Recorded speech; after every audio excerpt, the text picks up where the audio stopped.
Would you ever tell a woman to suckle a grown man who isn't her husband? Sorry? Would I ever tell a woman to suckle a grown man who is not her husband? Yeah, Correct. I know what you're about to bring up, just in reference. So the short answer would be no, I would not tell her that. Good. But I know you're about to bring up. I don't know the exact people. It was Sudaima. I don't know who it was, but Very yeah, close. in this, who was it? Just out of Yeah, I reference. forget the name too, but I think you're close to it. I think it was Yeah, Usala or something like that. yeah. But anyways, right? Like, yeah. I mean, so in the case of this, we would the suckling wasn't like it wasn't actually done, right? It was basically like, It was as done. far as I'm aware, because I don't want to speak without knowledge on a certain topic. Yeah, yeah. But Let me help you. It was done. She said that she went and suckled him. as far as I know, so I have not read the hadith, but as far as Yeah, I know, what I've heard at one point from I scholars, got you, that bro. it was that I think the man consumed like the breast milk of her or something Yeah, from in her order. breast. I don't know if it was a direct suckling though. I think that's what Albani says, at least. Yeah, As far as I'm if aware. anybody comes and says that she did not suckle him, they're lying because she said that she suckled him. If they could come and say, "Oh, well, yeah, bro, breastfeeding doesn't mean breastfeeding. It means to just drink of the milk from the breast, not directly." That's not breastfeeding anymore, dude. They're making stuff up to patch up the hadith to make it better, and we have to have enough sense to be able to recognize when people are doing that to make the religion, like, fix the religion.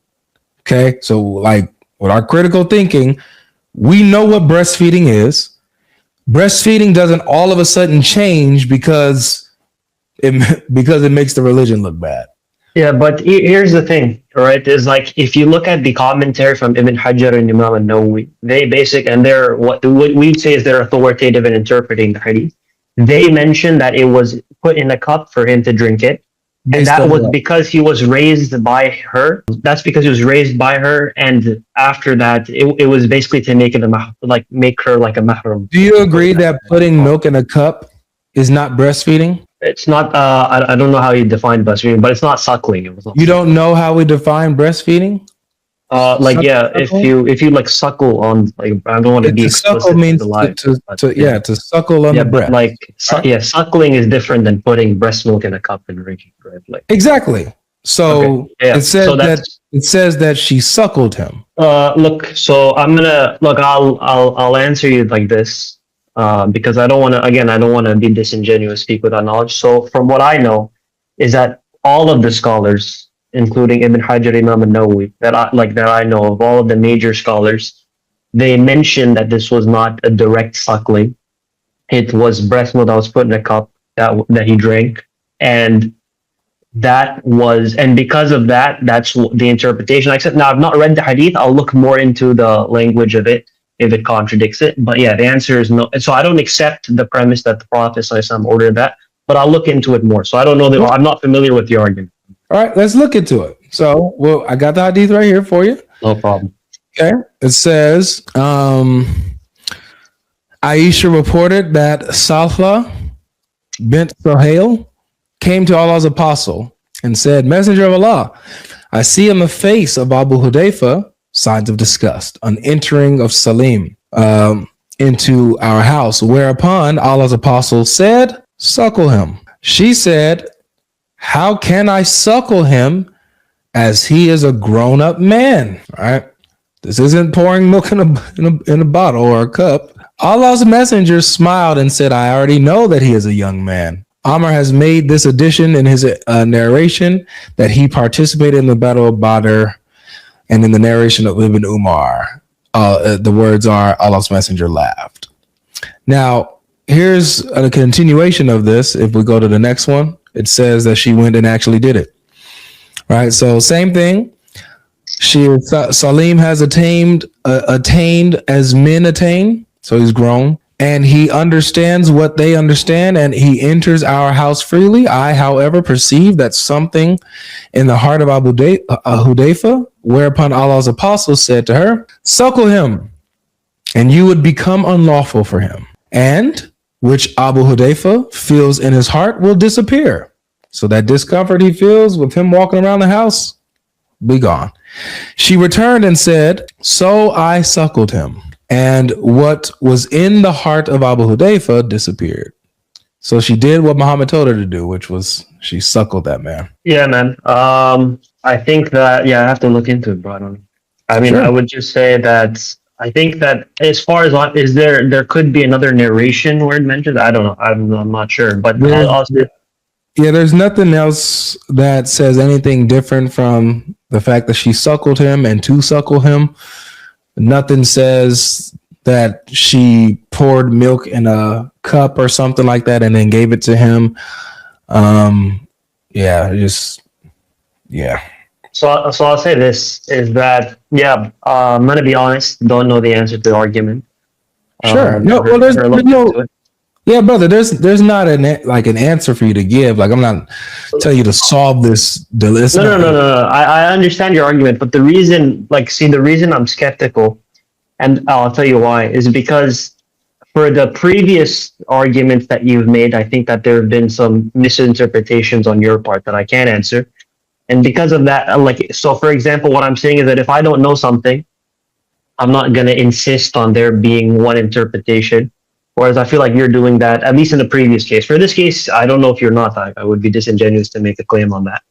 But yeah, I mean, for example, when you talk about the hitting of the wife, for example, the previous guest, or what was the one after him? So I'm not recalling it. The orphan girl, right?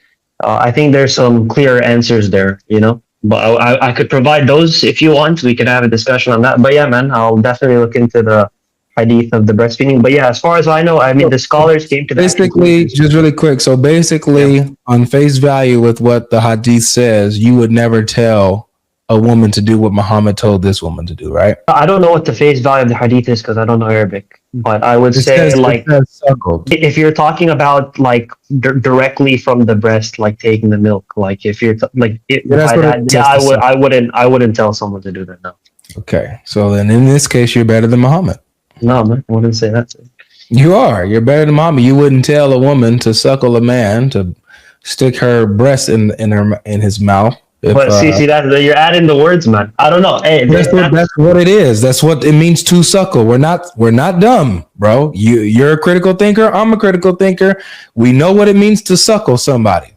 We know what that means. We know what it means to suckle. Yeah. So here if the scholars have basically not agreed with the definition of suckling we're talking about, they came to that conclusion somehow. You know what I mean, right? So. Who? Ibn Hajar, Imam an-Nawawi, their commentary of hadith. Yeah, you would have to show me what it is that gives them the logical conclusion that suckling. Sure, I mean here's the thing. Suckling. You do you hear that? Here's the thing, man. Hold on. Let's take it. We gotta go slow with this. Gotcha, no problem. Because you guys do this all the time in this religion. Man, come on, man. Don't mean what they say because it's not favorable. We know what suckle means. Why is it difficult and all of a sudden it changes and suckle doesn't mean to suckle, it means to pour in a cup and drink from the cup. What? That seriously, does that make sense to you logically? I want to know honestly. Can you let me respond a little bit? I want to know if that makes sense to you, and you can elaborate if you want. Does it make sense that suckle doesn't mean to actually suckle? No, what you said. No, yeah. Can I answer then qualify? Yes. Yeah. So what you said makes sense. I agree. What you said made sense. But here's the difference, right? Is would you agree that there's people who misinterpret passages in whether it be the Quran or the Bible at face value, but when they read the exegesis of it, they understand the true meaning. So if you have a consensus of scholars, the vast majority of them, basically saying, here is what X passage means, and there's no motivation for them to lie, because I don't think you actually say that the Islamic scholars would lie about the Prophet because you disagree with it. They do it all the time. Really? So you think that the scholars of Islam, they are you wouldn't say they're unapologetic of the Prophet? No. But I thought you said you don't like Islam. You think Islam's an evil religion, but you think the scholars of Islam and the followers of the hadith, like the major scholars, they're interpreting it through their own lens, they're not deriving A it lot of them, themselves. in a lot of places, they're making up stuff that nowhere in the Quran or the Hadith say what they're saying. Like it doesn't even point to what they're saying, and they just come up with these conclusions and make stuff up to put Islam, I guess, in a better light or make things easier or whatever. They do that all the time. Like all of the scholars. I don't know all of the scholars, but a lot of them. Yeah, do that. man. So yeah, that's the thing, bro. Is if I just think that there's maybe some basis. That's all I'm saying. So I'm saying, yeah, at face value, I don't know, but I feel like if you have a consensus of the scholars who don't interpret it in that way, then I feel like there's some more whether it be another hadith that that's narrated and ruled a bit differently, whether it be the hadith not being mass transmitted, even though it's sahih, whether like the Arabic word used is different. I don't know. So I'm saying, I'm not making an argument or a case against. I just don't know the argument. So I'm just saying these are in the realm of possibilities. So if I don't know something, I'm not going to insist on the argument against it. I got you. So to be clear, you're saying it does make sense that suckle means to suckle. And if a scholar is coming up with saying that suckle doesn't mean to suckle, but to pour in a cup or something and drink from the cup, and then that counts as suckling, they're going to need some great evidence to actually demonstrate that from the text. And of course, you'll need evidence to demonstrate that. So I'll look into that for sure. I'll see. If there's no evidence to that, then I don't know. All right. So at least for now, you're better than Muhammad in this case. All right, man. You don't have to come in with the attacks, but that's okay. What? Guys, no, what? Cloudy, yeah, man. How that I just gave you a compliment and you took it as an attack. That's not a compliment to a Muslim, man. If I say you're better than Jesus, you wouldn't accept you. But that would just be a lie. Yeah, man. So I'd say you're also lying. Well, you know what? What I would have you do is make a live stream that I can join where you say Avery is better morally than Jesus, and we could talk about that. But but saying I'd be glad to do it on this live stream if you're done. But I don't know. Yeah, I'm definitely down. Yeah. You think that I'm morally better than Jesus? Dude, I think you're like significantly morally better than Jesus in the New Testament, man. Okay, awesome. Yeah, we could talk about that one day. Yeah. Absolutely. So man. So that's you're complimenting me on my morality. Yeah. You're not attacking me. So in the same way, I'm complimenting you on your morality. You're better than Muhammad. All right, man. Okay. I mean, if that's fair. I guess I misinterpreted you. But yeah, I think you're like you have much more outstanding moral character than Jesus of the New Testament. Okay. So I see how this is. So would you ever sleep with a 9-year-old girl? No. Why not? Yeah, because a 9-year-old is not physically and mentally mature. So you think it's wrong to sleep with a 9-year-old? Yeah, it is. Are you what sect are you? Sunni, Shia? No, Sunni, bro. So yeah, let me explain. The Prophet. So this is also time bound, right? So, for example, if I say like sleep with a 9-year-old girl, the reason that a lot of your followers and a lot of the Christians will just say like, oh, that's so disturbing, very disturbing, is because they have like a conception of the 9-year-old girl, which is a very fair conception of a schoolgirl in a backpack with going like walking around. But this is not like applicable to all times. So, for example, if you look at the age of consent in the United States in like the mid 1800s, it was 10 years old, right? What does that have to do? I'll tell you why. So that's because when you have societies as recently as like 200 to 300 years ago, not even 1400 years ago, you had people who at around the age of 10 years old, right, would essentially leave their houses, right, and live independently per se, right? And so mental maturity was defined by how literate you are. And this is not even the standard that's just set by Islam. I'm still not understanding the connection of Muhammad's actions. So are you Catholic, Avery? I'm not sure. No, I don't discuss that. Okay, no worries. But what does that have to do? Let me explain. Hold on, please, because you're not getting to it. You said you're going to get to it, and you're not getting. I'll be more. So hold on a second. Yeah, Excuse me, Cloudy.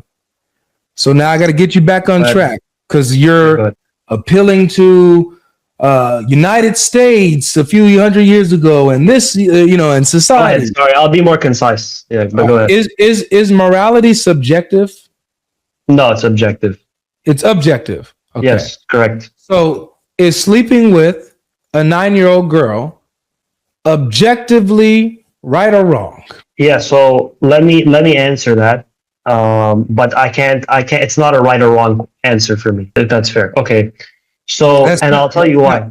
fair. It's either sleeping with a 9-year-old is good and Okay, morally I'll okay, give you this or to it's morally debased. let me answer. I'll say it's okay. You know what? I'll say in this time period, it's wrong. But let me tell you why it's objective first. Let me So qualify. it's relative again. Can you let me explain why it's not relative? Please. All right, perfect. So yeah, so the statement like if I the statement marrying a 9-year-old is wrong, that is time bound. So the principle is objective. The principle is that marrying someone who is physically immature and prepubescent and mentally immature is wrong. That's the moral principle we operate on. And that moral principle differentiates between the time period you're in. So in the 1500s or in the year 600, that principle is not the same as today. So, for example, if I say, like, is killing an apostate objectively wrong? In the Old Testament, it's fine, right? But in the New Testament, I guess, I don't know, maybe it's okay in the New Testament too. I'm not too sure, right? But in the New Testament, it's wrong. So certain moral principles can remain constant with the conditions changing over time. You understand? So the answer to you would be, yeah, objectively, it's wrong in this time because the person is not mentally mature, but in a different time era, it would not be. I hope that answers it. What if a 9-year-old is mentally mature? No, in today's day and age, yeah, it's Yeah. impossible. Well, what if? No, there's no what if. That's an impossible thing to It do. is. What if a 9-year-old was what you consider mentally mature? Yeah, so if you're talking about like in some remote village or some like nomadic society which could exist like remote, I guess it is possible. But if you're talking about like most societies, Is it definitely okay not. to sleep with that 9-year-old in that little tribe or society somewhere? Dude, I know you're trying to get like the clip for your real page. Notice how you're saying It's that more I'm trying to nuanced. Like, notice how you're dude, saying that I'm like, trying to get a clip when I'm asking you very straightforward questions based on the standards that yeah, you yeah. built. But I'm giving you a Now all straightforward of a answer. sudden, It's hold on not a yes or second. no. Please don't Yeah, interrupt me, continue. please. Go ahead. Now all of a sudden, when I ask you straightforward questions based on the standards you build, you muddy the waters when I ask you the question and you say, "No, I know you're just trying to get a clip right now." Don't do that. Don't be dishonest here and disrespect the conversation we're having. I'm asking you a straight up real question. And so that doesn't mean that I have ulterior motives. Say it with your chest. Is it okay to sleep with that 9-year-old who has, in some tribe, who has quote unquote mental maturity? Yeah, so it does. Yeah, it doesn't matter the age. If you're mentally mature or fit and physically mature, you're ready for marriage. So is that a yes? It's okay to sleep with that 9-year-old? So yeah, if there is a situation in any time period of society which doesn't apply to our society today, where a 9-year-old is physically and So mentally now mature, again, it's yes. relative. The answer is yes. Yeah, I just told you. So yes, it's okay. Yeah, I just explained it. I said yes and qualified. Yeah. All right, go cool. All right, bro. Oh, you can have that, man. Enjoy Islam, okay? All right, man. Enjoy Islam. You see what Muslims have to do? This isn't about me debunking you. This isn't about me, you know what I'm saying? Like I'm not gonna try to defend or debunk or prove you. This is not a stream where I'm proving you wrong. This is a stream where we are exposing the depravity of Islam. That's it. So if you think that there are cases where 9-year-olds are eligible to be slept with, you can have it. Enjoy Islam. This is what Islam. Do you guys see? You see how sick this religion is? How sick this cult is? Sick. This is what you become when you join Islam, guys. When you say your Shahada, this is what you're going to have to defend and argue for. You're going to have to defend pedophilia. This is Islam. You guys see the difference with this stream and others? In this stream, okay, you got it. Oh, there's nothing wrong with telling mama to tell a woman to put her breast in another man's mouth. Cool. All right. Welcome. Hey, enjoy Islam. There's nothing wrong with sleeping with a little 9-year-old, 8-year-old who's mentally mature. Hey, you got it. Enjoy Islam. It's okay to curse a little orphan girl. Hey, you got it. Enjoy Islam. This stream is about demonstrating the depths that Muslims are willing to go to defend Muhammad. That's what we're doing here. Shout out to Muslim Lantern for inspiring this live stream. Shout out to Muslim Lantern for inspiring this live stream. What's the debate? What's the debate? Muslim Lantern, thank you, man. Thank you for launching that video. Thank you for your slimy tactics, your cowardice. Thank you for being the clown that you are, because today we are glorifying God by exposing the deeds of the devil and exposing the fruit of the devil in Islam. Thank you, Muslim Lantern. It wasn't flesh and blood that told you to drop that video when you did. I'll say that. It was not flesh and blood that told you to drop that video, Muslim Lantern.